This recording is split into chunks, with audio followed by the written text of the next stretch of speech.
The House with Paper Bones. From the unpublished journals of Artemius E. Spelt, Occult Engineer and Detective of the Arcane. The letter came without a stamp.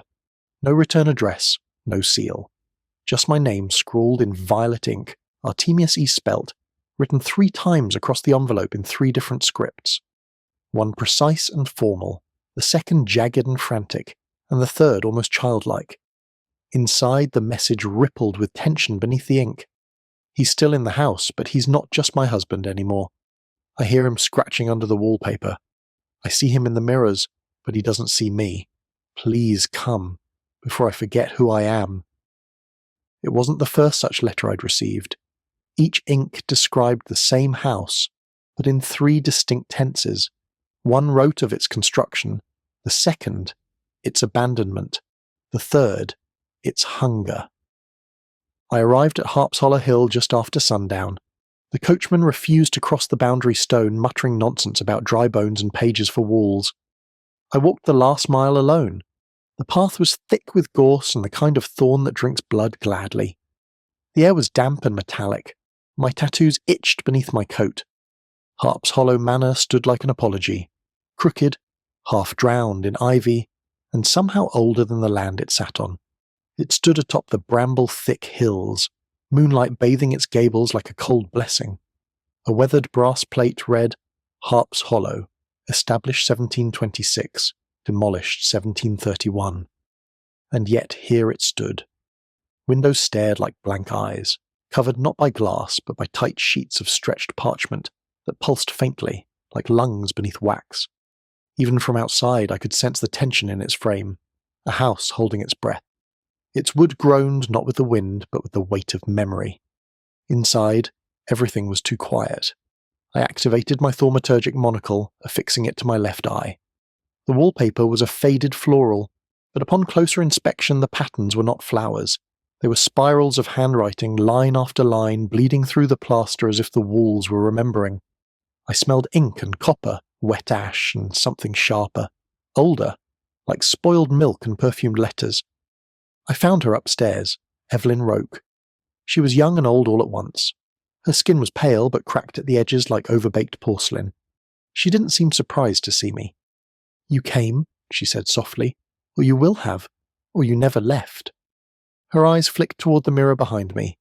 I did not turn around. "Mr. Spelt," she continued, pouring tea without touching the handle. "He began sketching the blueprints again. At night. In ink he didn't own. On paper I never bought. She told me about her husband, Jonathan Roke, an architect of minor fame and unsettling habits. He'd started redrawing the house in his dreams, not remodelling, rewriting.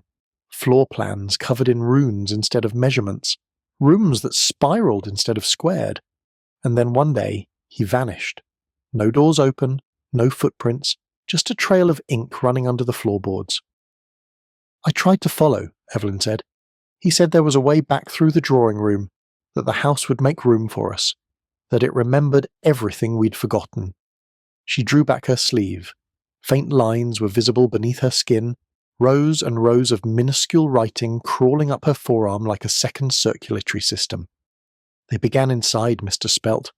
Before they reached the page, I turned on the chronal compass embedded in my cufflink. The needle spun in tight circles, then cracked in half. I blinked. A page had slid across the mirror behind Evelyn, and on it, written in delicate cursive, was my full birth name, one I hadn't spoken in decades. My tattoos began to warm. I made my way through the house, marking each turn in chalk, but the marks vanished each time I blinked. Doors reversed their hinges. Windows led to other rooms.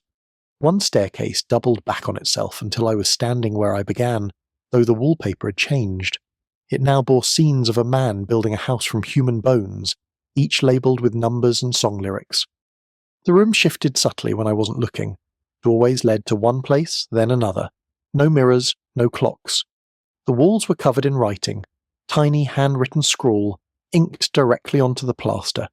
Some lines whispered as I passed, the words rearranging themselves like schools of fish fleeing a predator. One passage read, "You enter, you remember.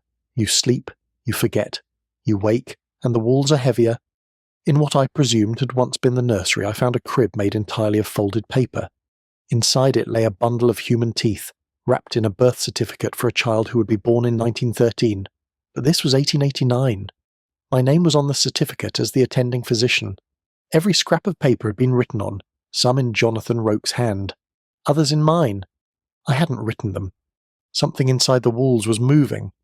In the study, I uncovered the truth.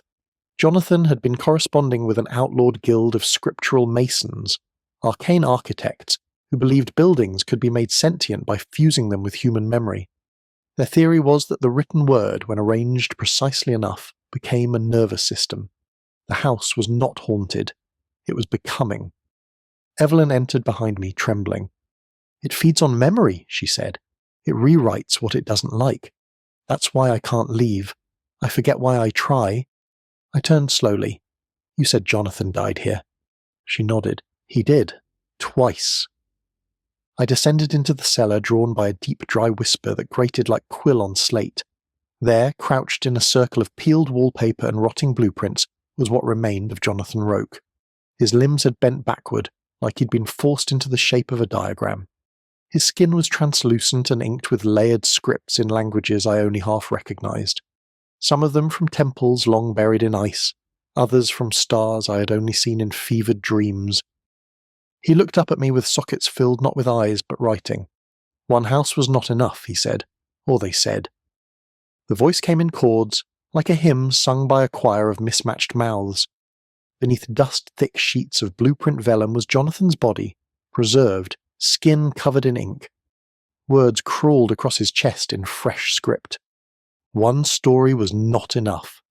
Then he began to write again, his hands moving across the floor, spelling my name, each letter becoming a door, each door whispering a version of myself I didn't want to remember.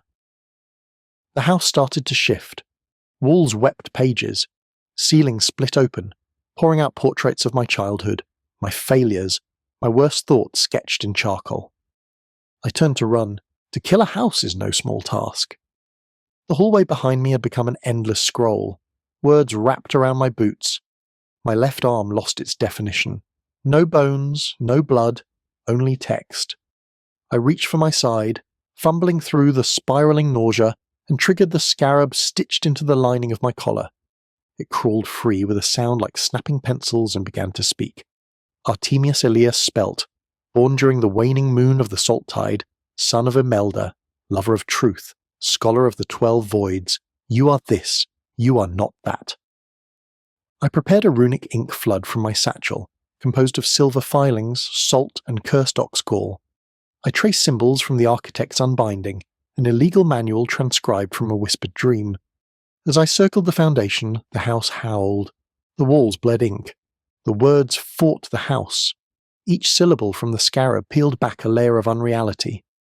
My tattoos began to burn hot, forcing the names back, reasserting me over what the house had decided I should be.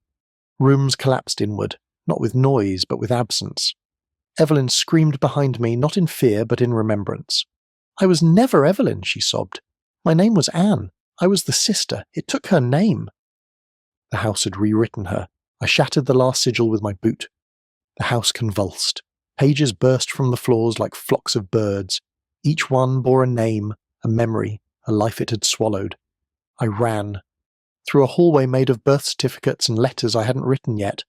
Through a parlour where I was already sitting. Through a door that I forced into being by sheer will. Outside the grass was wet and real. I collapsed on the hill, gasping, my coat smoking at the seams. I looked back only once. The house was flickering between stone, sketch, blueprint, and bone. Evelyn stood in the window, smiling faintly. She raised her hand in a wave, though I'm not sure it was for me. Harpshollow folded in on itself with a thunderless sigh. All that remained was the paper crib. I did not take it with me. I tried to draw the house once. I used a pencil I trust. I used no ink. But the lines wouldn't stay still. Every time I blinked, the paper changed. I burned it. And I've never slept in a building more than 2 stories tall since. Filed under. Script architecture / memory theft / sentient structures. Notes. The house was a draft. It was always rewriting. Recovered artifact. None. I left the pages in the wind. Another page turned soon. The next entry in the Spelt Journals Volume 1 will find you, if you let it. Stay close.